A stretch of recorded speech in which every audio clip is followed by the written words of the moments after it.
So today we're just going to go over just some basic configuration of our DLB products, and we're going to cover some of the configuration options.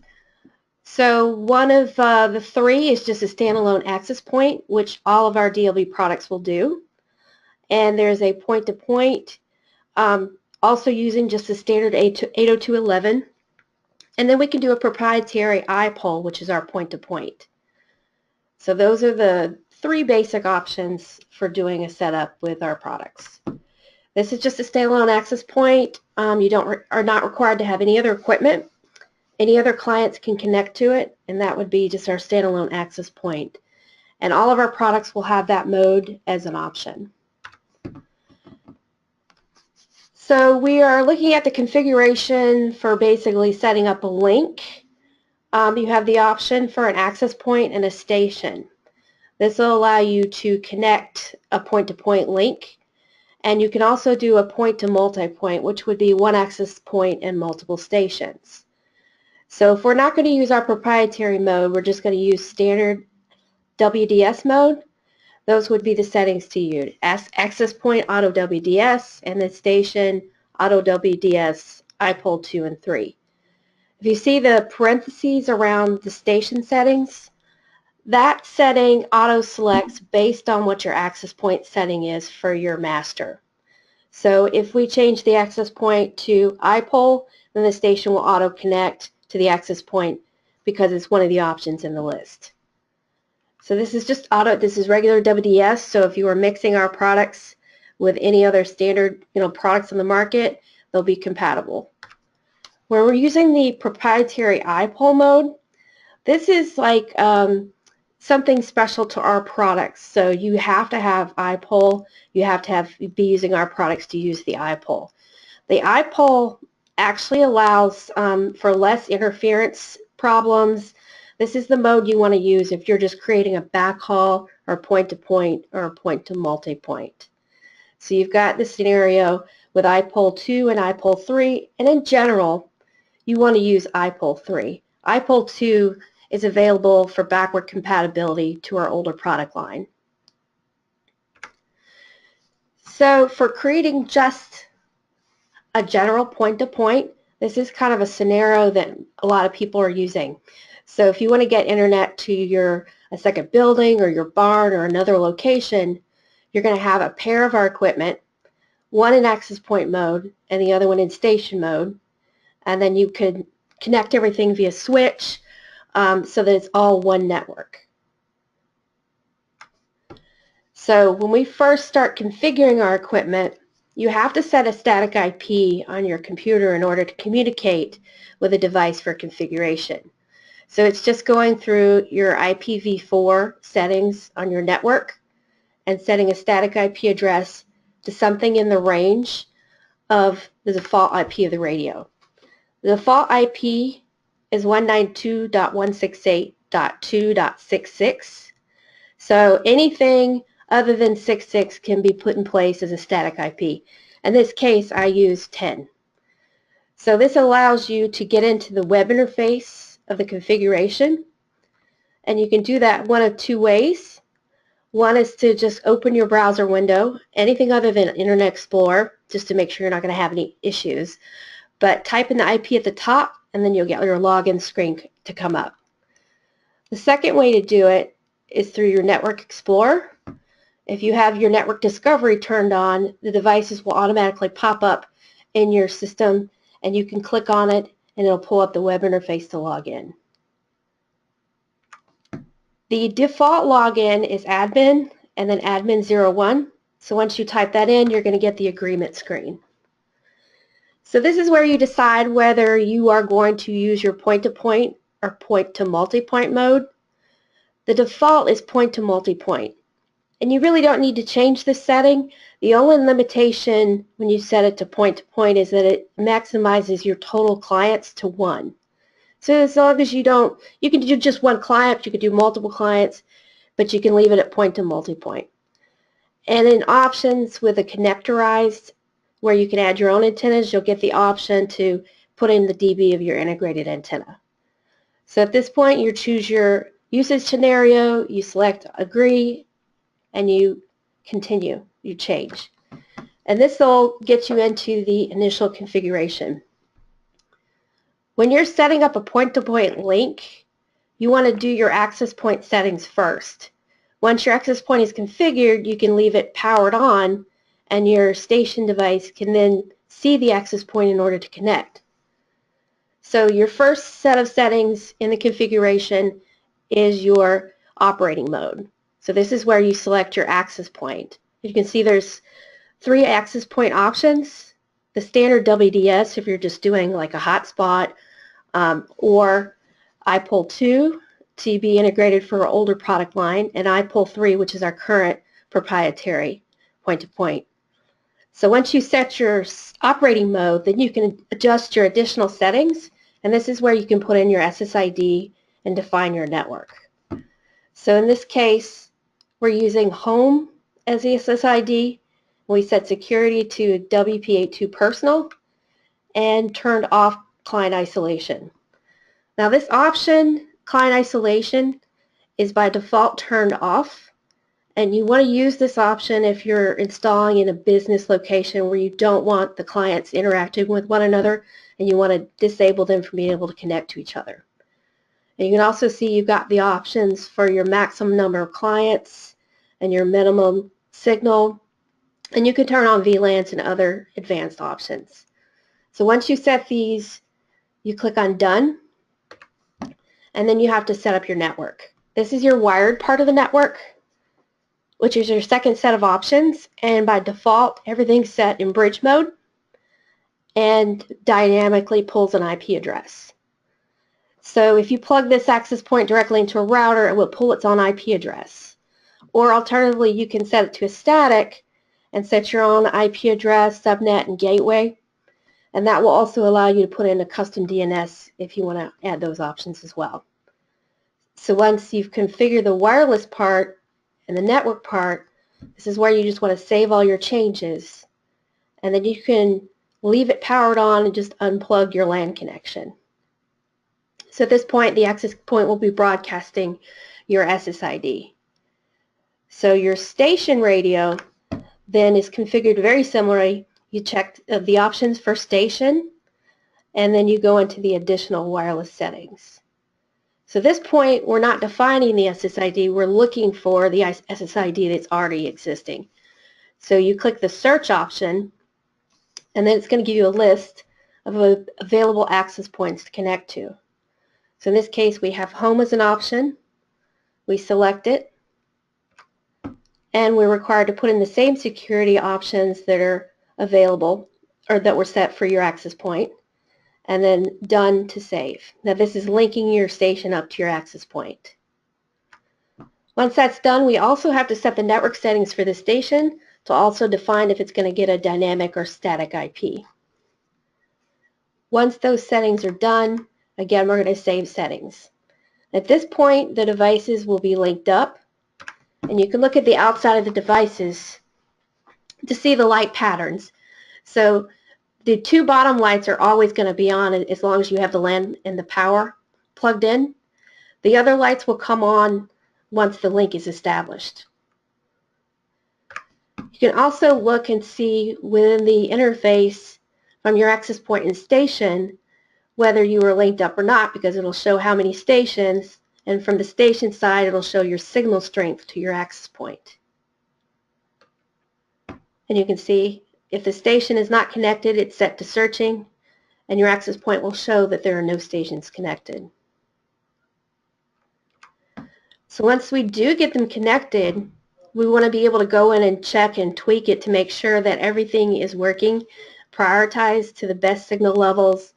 So you're going to go check your signal levels. So from the access point, you go into the information and the wireless settings, and it'll show your signal levels for all of your client radios.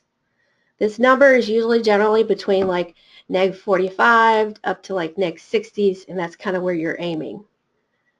So like in this case, in the station radio in the upper right hand corner, that's where your signal level, and this one is like -51, 54. So that's a good signal level for this link.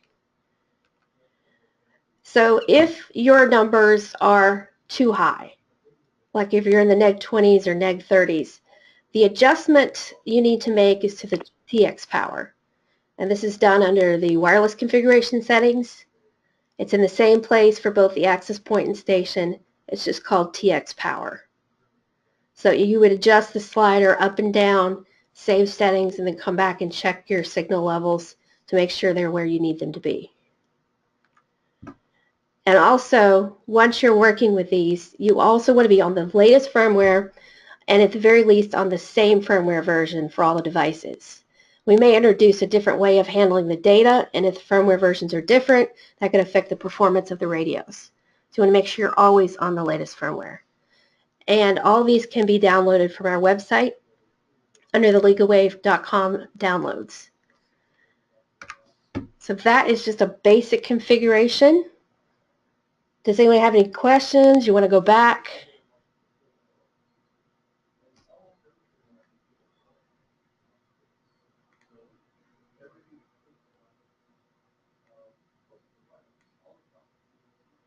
Daryl? Hi. Yeah, hi. This is Drew up here in Minot. How are you this morning? I'm good, and you? Well, I'm doing pretty good, thank you. In reference to checking the access point signal strength to the stations, so initially you configure the access point via LAN connection, and then go to your station, then come back, and I guess you can just you have to access the access point via that IP address to look at those signal strengths to re-access? Once the link is up, then you can access both radios across the network using their network IPs. Right. Once the wireless link is up, you can get to both from the same computer. I see. So, but initially, or would it work the same if I have the access point on the network and access it that way, or do I have to connect to it directly? Your initial configuration could be done one of either way, directly, or if you plug in and you know your network IP, because it's going to pull one automatically, then you can access it across the network. Roger that. Yep. Just confirming. Yeah. Yes, because the default setting is dynamic, so it's going to pull an IP as soon as you plug it into the router. Right. Okay. So if you didn't want it to do that, then you could connect to it directly. Correct. Static IP? Yes, and that 2.6 is a fallback IP address. So if you are disconnected from the network, it will roll back to that IP address and respond to that IP again. Great. Yeah. That's wonderful. This is a great timing. I have a project upcoming that's going to utilize this in a big way. Great. Yeah. So is there anything else you want to cover? You want to look at kind of the interface? Because I'm actually logged into, this is our AC product, and you can kind of see, you start off on the information. You have all the information, serial number, your current settings, what your IP is, and that's where your configuration. It's just a set of drop-down menus. And as soon as you make changes, the Save Change button pops up. You can go in and change.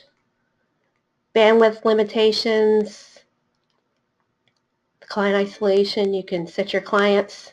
See, this one in this case is set to point to multi-point. There's only a max of one client. Awesome. So as you can see, when we change it over to static, you can add your own DNS servers, secondary IPs. There's a lot of configuration you can do in here that's custom. Okay. A little departure from the programming aspect of it, but what is the temperature spec on this product? Sure, yeah, we have it listed. Let me just double check that for you. I think it's pretty consistent with all of our products.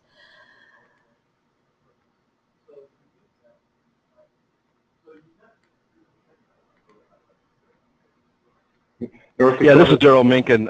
I agree. It's I want to say it's a neg 40 or lower, Right. because I'm based here out of Minnesota, and we really do not even talk to vendors that don't have a neg 40 product. I mean, I'm kind of making a pretty broad brush there.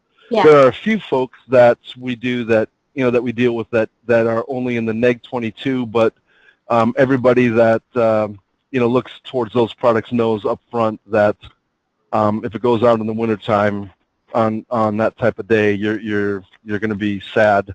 So pay the extra money and go with the better spec products. But yeah, I'm sorry, Leslie.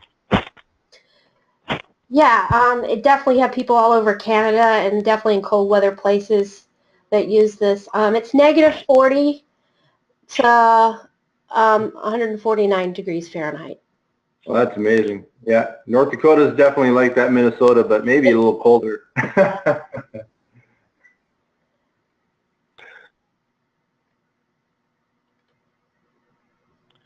Well, great. If there are no more questions for Leslie, this is perfect and a great place to start. As far as kicking off this series, and Leslie, I believe that you were planning to record this. Yes. So if you can push that recording out to Dan, myself, Scott. Actually, the best person would be to Scott or Dan, and then we can kind of disseminate it from there. And just for those of you on the call, we have an external facing video part of our website that we will get these uploaded to. It's my understanding, so that they'll be there for public consumption, pretty much any time. So if you get onto a site and are having some problems with something, take 10, 15 minutes and review this, and should give you a pretty good overview of maybe a step that you're missing. Absolutely. You can also call Ligowave for support. Yes, and I personally can vouch for Leslie's support, as she has provided deep counseling for not only Ligowave problems, but other personal problems that I have in my life. No, in all seriousness, she does a fine job of stepping through and helping to troubleshoot what the issues are, whether it's a noisy environment or, just a missed configuration parameter that you may be missing in your setup. Okay, with that, if there are no more questions, we'll wrap up today's call, and look forward. Oh yeah, please. This is Elliot Waldock with RTC and Partial. What we've been using is mostly the DLB Propeller 5s to stream surveillance camera footage. The question that I have is, I've been using your guys' wiki on your website and your configuration scenarios. Yes. And what I've been using is your point-to-point configurations, just because I guess I was under the assumption that if I'm just streaming video from a location to the person's, usually the like the residence, just where they have their ONT and their router and their internet connection and stuff. Mm-hmm. And on there, they use the they recommend the iPole 2. So I think, off the top of my head, I've only set up maybe 5 or so systems using the propellers, but is it a better idea to use the point to multi-point anyways and just leave it alone and go with the iPole 3? Yeah, the point to multi-point is just, it gives you the option to limit your clients to a max of 1. So there really is no other setting on there. So the default is point to multi-point, and you could just leave it there. Okay, yeah, okay, that's the question, because I've been just using, like on the wiki where it just says the point-to-point, because I guess I was just doing point-to-point, so I'll, I guess, does that just sort of leaves you room to grow in the future, like if you were to add another station at a different Yes, you can building add or that something like that? Yeah. Yes. Yeah. Okay, cool, thank you. And as far as the point-to-point go, or the iPole for the point-to-point, The iPol 2 was to make our devices compatible with a previous series of APC. Sure. We no longer manufacture those, but at some point it's just going to become iPol. So we'll take the numbers out Right. of there when we come out with the next group of DLB products. Eventually, a Right. firmware will take that out. Okay, cool. Yeah, because I guess I don't want to say that I was confused because we've been, the links established and they link up right away. But I guess that was just a question I had. Sure. So, thank you. Yeah. If performance-wise it makes a difference, yeah, definitely a good question.